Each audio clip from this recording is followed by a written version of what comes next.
So guys, जैसा कि हमने पिछले एपिसोड में देखा कि लीबाई को पता चला था कि उसके पेरेंट्स और सुयू शहर को चांगान की सेना ने नहीं बल्कि एक मिस्टीरियस विलन ने मारा है, जिससे वो काफी सैड हुआ था क्योंकि वो वक्त पर अपने घर नहीं गया, वरना वो अपने पेरेंट्स को बचा सकता था। लेकिन फिर उसे पता चला कि किसी ने उसके लेटर के साथ छेड़खानी की थी, जिससे वो लिंगू और बाकी सभी लोगों के पास गया जो उस दिन पार्टी में आए थे, पर उसे कुछ पता नहीं चला। पर जाओ रोंग ने उससे एशियन स्क्रॉल के बारे में बताया था, जिससे उन्हें पता चला था कि लियू यून ही वो मिस्टीरियस विलन है जो अपने जिंटिंग स्पेल की मदद से सभी लोगों को क्रिस्टलाइज्ड करके सभी लोगों को अपने मंडला रियल्म में भेज रही थी। लियू यून जो गेट पर पहुंच चुकी थी और उसने अपने पेंडेंट को एक्टिवेट कर लिया था। फिर अब हम देखते हैं कि लीबाई जाओ रोंग के साथ जो गेट की तरफ निकल जाता है, पर अभी भी उन्हें पता नहीं था कि वो जो गेट की किस जगह पर अटैक करने वाली है। इसलिए युआन फेंग और डी रेंजी क्यूची हाउस की तरफ जाते हैं क्योंकि वो भी जो गेट की एक फेमस जगह थी। कुछ ही देर में युआन फेंग और डी रेंजी क्यूची हाउस पहुंच जाते हैं। वहां का माहौल काफी शांत था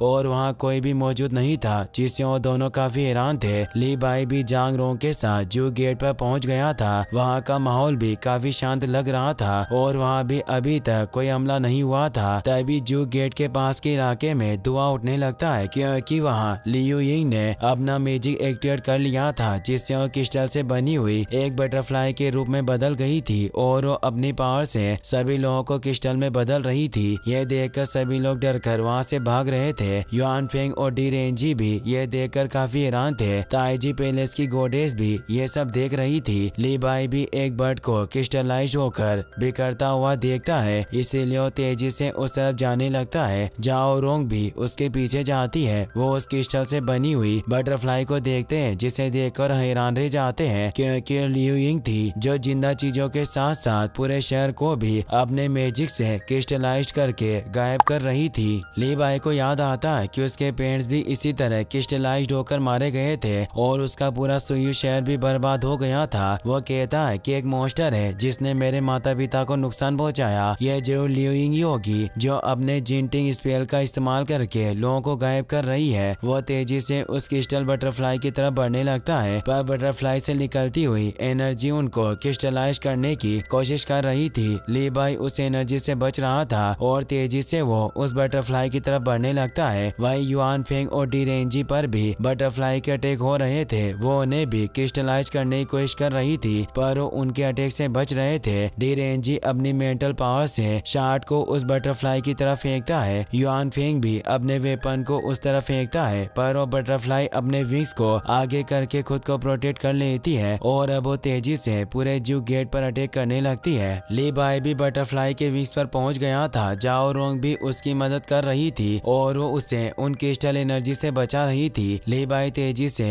लियू यिंग की तरफ बढ़ रहा था जो बटरफ्लाई के बीच में मौजूद क्रिस्टल के अंदर थी। वो जाओ रोंग की मदद से उस क्रिस्टल पर हमला करता है, जिससे उस बटरफ्लाई के क्रिस्टल क्रैक हो जाते हैं। लीबाई को उसमें लियू यिंग फंसी हुई नजर आ जाती है जो काफी घायल हालत में थी और वो दर्द से कांप रही थी। लीबाई को उसे देखकर याद आता है कि लिंगू ने उसे बताया था कि लियू यिंग अपना जीवन यापन करने के लिए इल्यूजन डांस स्पेल को परफॉर्म करती है। उसे एहसास होता है कि लियू यिंग बहुत मासूम और एक अच्छी लड़की थी जिसने उससे वादा किया था कि मेरी आंखों के ठीक होने के बाद मैं तुम्हारे लिए फिर से परफॉर्म करूंगी। लियू यिंग को जिंगटिंग स्पेल बहुत ही दर्द पहुंचा रहा था। वो कहती है कि प्रोसेस बहुत ही दर्दनाक है, इसीलिए मुझे बचा लो, लेकिन वो क्रिस्टल एनर्जी उसे अपने अंदर खींच रही थी, मानो उससे ये सब जबरदस्ती करवाया जा रहा हो। ये देखकर लीबाई को विश्वास हो जाता है कि लियू यिंग को किसी ने इस काम को करने के लिए विवश किया है और ये असली मास्टरमाइंड नहीं है जो लोगों को मार रही है। अब वो वापस से उस क्रिस्टल को तोड़कर लियू यिंग को आजाद करने की कोशिश करने लग जाता है, पर वो क्रिस्टल क्रैक नहीं हो रहा था। लीबाई अपनी फुल स्पीड में उस क्रिस्टल पर हमला करता है, जिससे वो उस क्रिस्टल को क्रैक कर देता है और वो जिंगटिंग स्पेल खत्म हो जाता है। पर लियू यिंग काफी घायल हो चुकी थी। वो लीबाई से कहती है कि मुझे माफ करना, मेरा इरादा कभी भी किसी को नुकसान पहुंचाने का नहीं था। मैंने मजबूर होकर इस जिंगटिंग स्पेल को एक्टिवेट किया क्योंकि मेरे पूरे कबीले के लोगों का जीवन किसी दूसरे के हाथ में है। लीबाई उसे पूछता है कि आदमी कौन है जिसने तुम्हें ये सब करने के लिए मजबूर किया, पर लियू यिंग उसके इस सवाल का जवाब नहीं देती और कहती है कि मैं अब अब तुम्हारे लिए इल्यूजन डांस को परफॉर्म नहीं कर पाऊंगी जिसका मैंने तुमसे वादा किया था। ये कहकर वो कई सारी बटरफ्लाई में बदलकर खत्म हो जाती है। लीवाई उसे बचा नहीं पाता। लीवाई को काफी गुस्सा आ रहा था और वो सोच रहा होता है कि आखिर वो मास्टरमाइंड कौन हो सकता है जिसने उसके पूरे परिवार को खत्म कर दिया। जाओ रोंग भी उसके पास आने लगती है पर लीवाई अपनी तलवार निकालकर वहाँ से जाने लगता है। उसे डी रेंजी की बातें याद आती है जब उसने उसे बताया था कि तुमने जिस भी जगह पर कविताएं लिखी उन्हीं जगहों को जिंगटिंग स्पेल से गायब किया गया। और अब उसे लिंगू की बातें भी याद आती है कि उसने ही लियो यिंग का इलाज करवाया था और वो काफी दिनों से उसके महल में थी और वो जानता था कि लियो यिंग जिंगटिंग स्पेल को जानती है। उसे अब ये भी याद आ जाता है कि उसने अपने सुयू शहर के ऊपर भी एक कविता लिखी थी पर उसने उस कविता को सिर्फ लिंगू को सुनाया था जिससे अब उसे पूरा विश्वास हो जाता है कि इन सभी चीजों के पीछे लिंगू का हाथ है और वही सभी फेमस जगहों को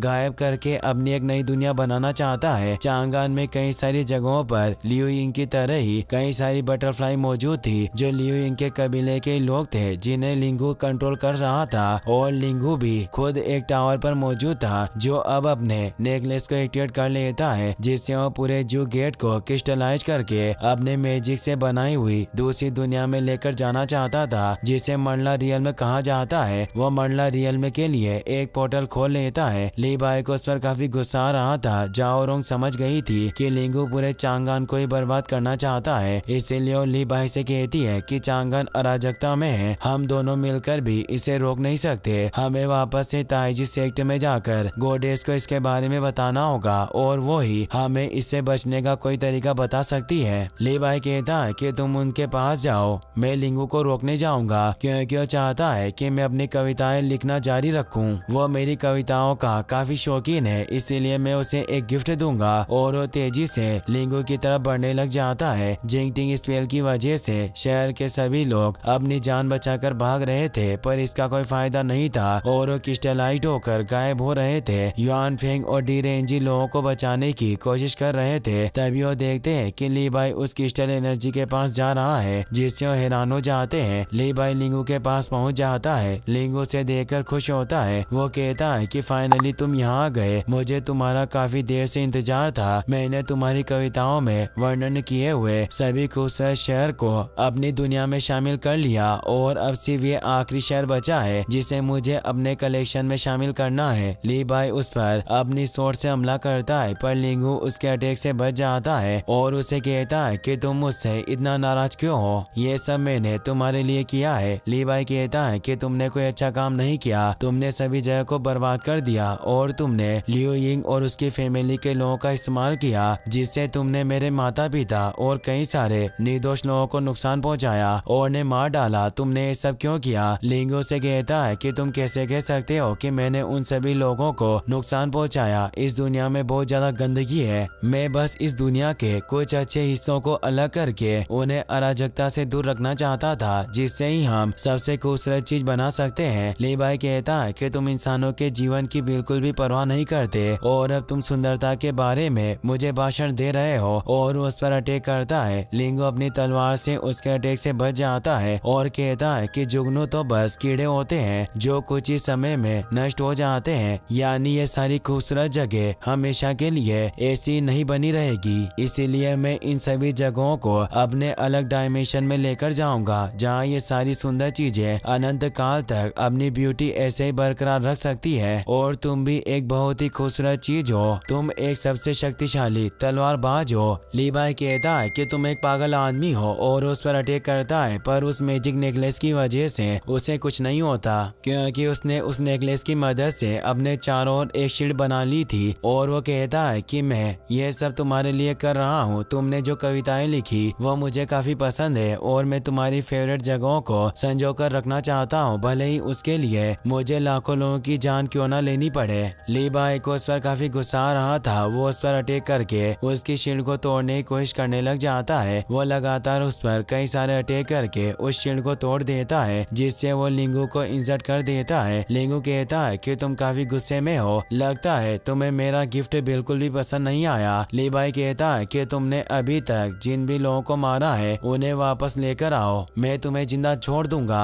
लिंगू भी जिंगटिंग स्पेल को जानता था और अब वो अपनी पावर से लीवाई पर अटैक करके उसे भी क्रिस्टलाइज करने लगता है और खुद भी क्रिस्टलाइज्ड होकर वहाँ ऊपर मौजूद पोर्टल से मंडला रियल में जाने लगता है। लीवाई को लगता है कि वो मर गया, पर जब उसकी आंख खुलती है तो जिंगटिंग स्पेल के वर्ल्ड में होता है, जहाँ वो एक पोर्टल से बाहर निकल आता है, पर वो तेजी से नीचे गिरने लगता है। वहाँ काफी सारी जगह मौजूद थी। वो सोचता है कि सुयू शहर भी यही होगा, पर तभी वो अचानक एक जगह एक छोटे से पॉन्ड में आ जाता है, जहाँ कई सारे लोग मौजूद थे और वो सभी एक महल की तरफ जा रहे थे। इन सभी लोगों को भी लिंगू ने अपने मैजिक से बनाया था। लिंगू भी उन्हीं लोगों में मौजूद था। लीवाई को नजर आ जाता है। लिंगू भी उसकी तरफ देखकर मुस्कुराने लगता है। इसी के साथ ये एपिसोड यहीं पर खत्म हो जाता है। गाइस, अगर आपको वीडियो पसंद आया हो तो इस वीडियो को लाइक करने के साथ साथ चैनल को सब्सक्राइब जरूर कर लेना। मिलते हैं नेक्स्ट वीडियो में। Thanks for watching.